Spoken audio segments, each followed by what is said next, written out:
இன்றே டவுன்லோட் செய்து உங்கள் ஃபேவரட் ஷோக்களை என்ஜாய் பண்ணுங்க. உன் தலையில இருந்த அடிய பார்த்துட்டு உன்னை யாரோ அடிச்சு போட்டிருக்காங்கன்னு டாக்டரே சொன்னாங்க. ஏன் நீ அதை மறைக்கிற?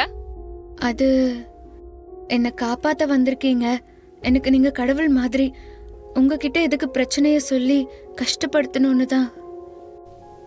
நீ இப்படி சொல்றதுதான் எனக்கு ரொம்ப கஷ்டமா இருக்கு. நான் வந்ததே உனக்கு உதவுறதுக்கு தான். உண்மையை சொல்லு, என்ன நடந்தது? அது நான் வேலை தேடிட்டு நைட்டு தங்கறதுக்காக மடத்துக்கு போயிட்டு இருந்தேன். அப்போ யாரோ என் பின்னால வந்து என் மண்டையில அடிச்சு போட்டு என் அம்மா வலையெல்லாம் திருடிட்டு போயிட்டாங்க. ஓ, அதுதான் யாரோ அன்னைக்கு தூக்கிட்டு ஓடினாங்களா? என்னது, பேக தூக்கிட்டு ஓடிட்டானா? திரும்ப கிடைக்கலையா? ஆமா. ஏன் அழற?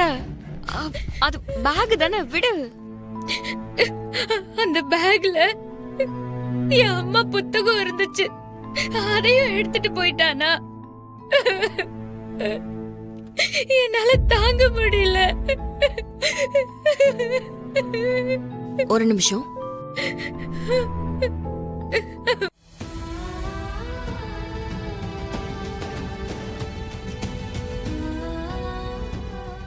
இந்த புக்கு உனக்கு பக்கத்துல கிடந்தது. உன்னோடதா தான் இருக்கும்னு எடுத்துட்டு வந்தேன். இதானே?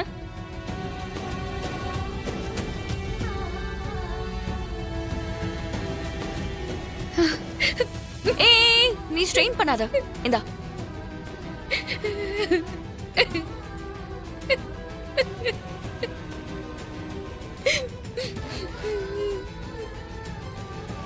இது என் அம்மா. அவங்க போனதுக்கு அப்புறம் இதுதான் எனக்கு எல்லாமே.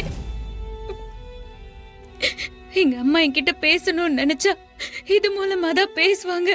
நானும் எங்க அம்மா கிட்ட இது மூலமா தான் பேசுவேன். நீங்க சொல்றத கேட்டு பேக்கோட சேர்த்து இந்த புத்தகத்தையும் எடுத்துட்டு போயிட்டானோன்னு நான் ரொம்ப பயந்துட்டேன். நீங்க என் உயிரை காப்பாத்தினது கூட பெரிய விஷயம் இல்ல, இந்த புத்தகத்தை காப்பாத்தினதுதான் எனக்கு பெரிய விஷயம். என் அம்மாவையே நீங்க எனக்கு திருப்பி கொடுத்துட்டீங்க.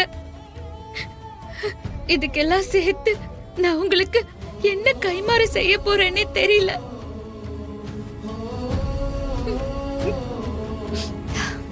அழாத. ஏதோ சாதாரணமாதான் இந்த புக்கை நான் எடுத்துட்டு வந்தேன். ஆனா இது உனக்கு இவ்ளோ முக்கியம்னு இப்பதான் எனக்கு தெரியுது. நீ மறுபடியும் திரும்ப கிடைச்சதுல எனக்கு ரொம்ப சந்தோஷம். சரி, உன் வீட்டு நம்பரை கூட நான் உங்களுக்கு ஃபோன் பண்ணி வர சொல்றேன்.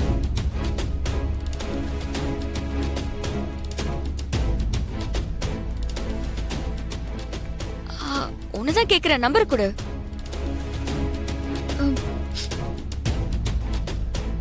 என்ன உன் வீட்டை பத்தி கேட்டதும் ஒரு மாதிரி ஆயிட்டா? அது வந்து